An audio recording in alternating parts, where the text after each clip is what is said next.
Okay, I want to be honest with you. This picture is, I am so happy with this picture. And I don't say that all the time. I'm kind of my own worst critic when it comes to my photography because I seem to always focus on little imperfections.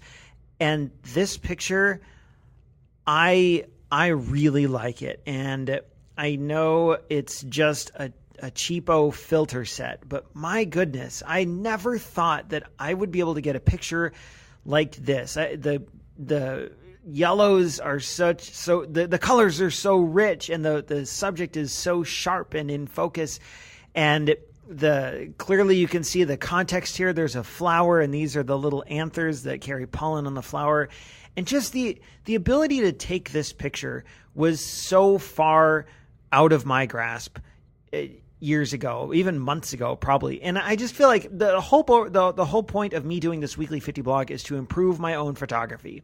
That was my goal in setting up 4 years ago, was to give me a reason to keep shooting photos constantly, lest I leave my camera on the shelf.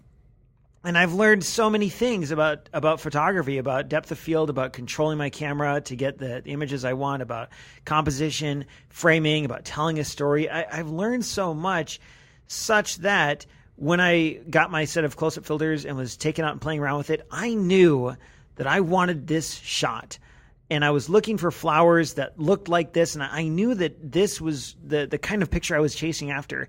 And I finally had the tools to sort of make it happen, even though they're kind of like fake tools. It's not a real macro lens, but I finally was able to get the equipment that I needed to make something like this happen. And I found this flower, and I took a few pictures from a couple different angles, and I'm playing around with different camera settings. I purposely shot at f8, which I didn't know would a while ago. I didn't know that shooting at f8 would be useful for a photo like this. I thought you would need a super wide aperture. Well, you don't, because the wide apertures get uncontrollable small depth of field. But anyway, I'm shooting pictures of this flower like this, and this one, it just worked, and I was so pleased with how it turned out. I don't know. I feel like this is now the third week that I've put a macro picture up, and I'm not a macro guy. I'm not a macro photographer, but it sure is fun playing around with this. And I feel like I'm learning so much, and I'm kind of rediscovering some of the joys of photography just by getting these cheapo little filters. And it's been so cool to play around with them and to see the kind of pictures that I've thought about, but I always imagined were beyond my grasp. And here, this is kind of an example of, no, I can do this. And you can too. I don't want to make this about me. You can do this too.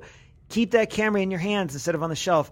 Take pictures, play around with it, learn to control it, and you will find yourself making the types of photos that you see in your mind or that you see in other people's blogs. You will find yourselves doing the same thing as well.